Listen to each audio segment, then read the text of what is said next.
বিচ্ছিন্ন হওয়া যাবে না। বিরোধ, বিচ্ছিন্নতা, মতানৈক্য এগুলো আমাদেরকে ধ্বংস করে, আমাদেরকে দুর্বল করে, আর আমাদের ঐক্যবদ্ধ প্রচেষ্টা আমাদেরকে বিজয়ের দিকে এক ধাপ এগিয়ে নেয়। চিল্লায় বলেন ঠিক কিনা? ঐক্যের কোনো বিকল্প নাই। গত 50 বছর তো দেখেছি এই ডিসইউনিটি, অনৈক্য, বিভেদ, বিচ্ছিন্নতা আমাদেরকে কোথায় নিয়ে গিয়েছে। এই যে দেখেন কিছুদিন আগে আমাদের বর্তমান নেতা ডক্টর ইউনূস, উনি সব রাজনৈতিক নেতৃবৃন্দদেরকে ডেকেছেন একটা ইস্যুকে কেন্দ্র করে। তার মানে গোটা বাংলাদেশ এক হয়ে গিয়েছে। আমরা সবাই উদ্বেলিত হয়েছি, উচ্ছ্বসিত হয়েছি, ঠিক কিনা বলেন? রাজনৈতিক নেতাদেরকে ডেকেছেন উনি, আমরা এক হয়েছি। এরপর ধর্মীয় অঙ্গনের যে লিডাররা, বিভিন্ন ধর্মের, শুধু মুসলিম না, সবাইকে ডেকেছেন, আমরা ঐক্যবদ্ধ হয়েছি। এটাকে বলে ন্যাশনাল ইউনিটি, জাতীয় ঐক্য। যে কোনো ধরনের কনস্পাইরেসি, ষড়যন্ত্র, আধিপত্যবাদ মোকাবেলায় জাতীয় ঐক্যের চেয়ে মোক্ষম হাতিয়ার আর নাই।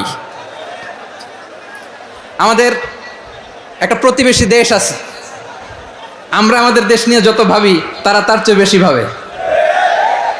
কথা বুঝতেছেন না? আরো ভেঙে বলতে হবে। হ্যাঁ, আমরা আমাদের দেশ নিয়ে যত উদ্বিগ্ন, এদের আরো টেনশন বেশি। বলেন আমাদের দেশে শান্তি আছে না নাই? আমরা হিন্দু মুসলিমে কখনো দাঙ্গা লাগে? আসতে বলেন কেন লাগে?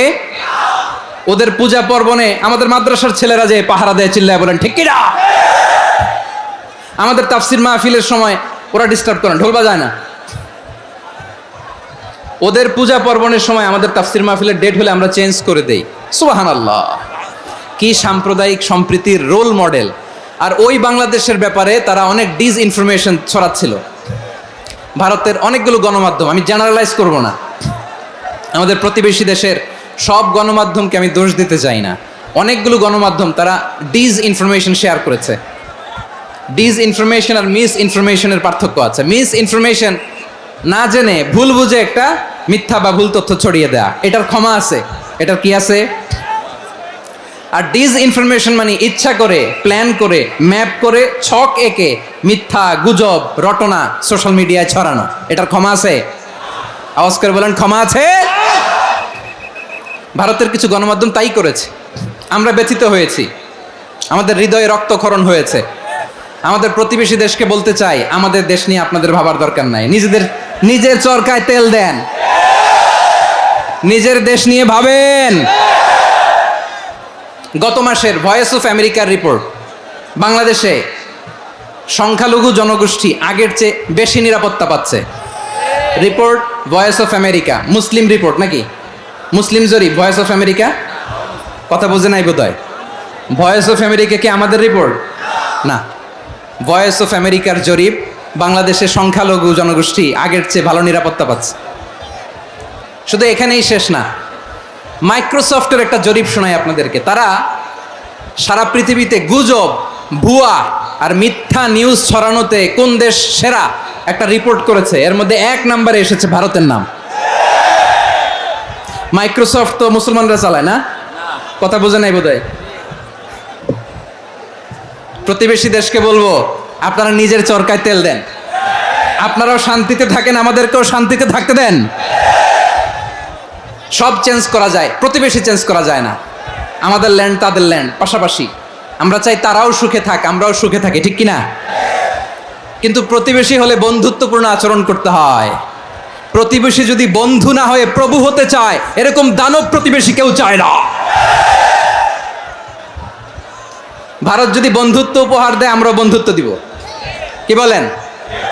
তারা যদি বন্ধুসুলভ আচরণ করে, আমরাও বন্ধুত্ব উপহার দেব। কারণ আমাদের পররাষ্ট্র নীতি হচ্ছে সবার সাথে বন্ধুত্ব, কারোর সাথে বৈরিতা নয়। আলহামদুলিল্লাহ বলেন, কত চমৎকার পলিসি আমাদের। আমরা নির্বিবাদী, আমরা বাংলাদেশিরা শান্তিকামী। We are proud of that. এজন্য আমরা গর্ববোধ করি। আমাদের পররাষ্ট্র নীতি সবার সাথে বন্ধুত্ব, কারোর সাথে শত্রুতা নয়। তাই প্রতিবেশী দেশকে বলবো, আমার ভাইয়েরা, আপনারাও আমাদের ভাই, বন্ধুত্ব দিলে বন্ধুত্ব পাবেন। বন্ধুত্ব ইজ ওয়েলকাম, দাদাগিরি নয়। বন্ধুত্ব ওয়েলকাম, দাদাগিরি নয়। Loud and clear. ভারত যদি বন্ধুত্ব দেখায়, বন্ধুত্ব পাবে। কিন্তু ভারত যদি বাংলাদেশে আধিপত্যবাদ বিস্তার করতে চায়, বাংলাদেশের 18 কোটি জনগণ সেটা রুখে দেবে। ভারত যদি গৌর গোবিন্দের ভূমিকায় নামতে চায়, দেশের 18 কোটি মুসলমান শাহজালালের ভূমিকায় নামবে।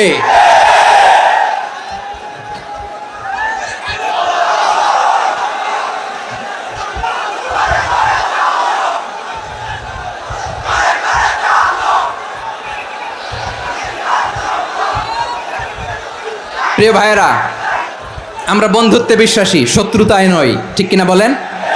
আল্লাহ আমাদেরকে বোঝার তৌফিক দান করুক। তাহলে এই যে তারা বলেছে এদেশে সংখ্যালঘুরা কষ্টে আছে, দুঃখে আছে, এটা কি ঠিক? বলেন, এটা কি ঠিক? না, তারা ডিসইনফরমেশন শেয়ার করেছে, এটা ঠিক নয়। আমার প্রতিবেশী বন্ধু রাষ্ট্রকে বলবো, আপনারা এটা করবেন না, এটা করবেন না। আমরা শান্তিতে আছি, আপনারাও শান্তিতে থাকেন, আমাদেরকেও শান্তিতে থাকতে দেন। এই যে চিটাগাংয়ের অ্যাডভোকেট আলিফ হত্যাকাণ্ডে গোটা বাংলাদেশ আমরা ধৈর্যের পরাকাষ্ঠা দেখিয়েছে, চিল্লায় বলেন ঠিক কিনা? আমাদের নেতা আমাদেরকে ডেকেছে, আমরা শান্ত থেকেছি। আমরা শান্ত থাকতে চাই, আমরা ঐক্যবদ্ধ থাকতে চাই। যে কোনো ষড়যন্ত্র রুখে দেওয়ার জন্য ঐক্যবদ্ধ প্রচেষ্টার কোনো বিকল্প নাই। তাই আজকের আলোচনার ছোট্ট একটা টপিক আমি শিরোনাম ঠিক করেছি, আমাদের জীবনে, সমাজ জীবনে, ধর্মীয় জীবনে, রাষ্ট্রীয় জীবনে ঐক্যবদ্ধ থাকার গুরুত্ব। এবার আওয়াজ করে পেকুয়ার ভাইয়েরা বলেন, আমরা ঐক্যবদ্ধ জীবনযাপন করতে চাই কি চাই না? আল্লাহ তাআলা সে নির্দেশনাই দিচ্ছেন। আল্লাহ তাআলা ইরশাদ করছেন, ওয়া'তাসিমু বিহাবলিল্লাহি জামিআন ওয়া লা তাফাররাকু ওয়াযকুরু নি'মাতাল্লাহি আলাইকুম إذ كنتم أعداء فألف بين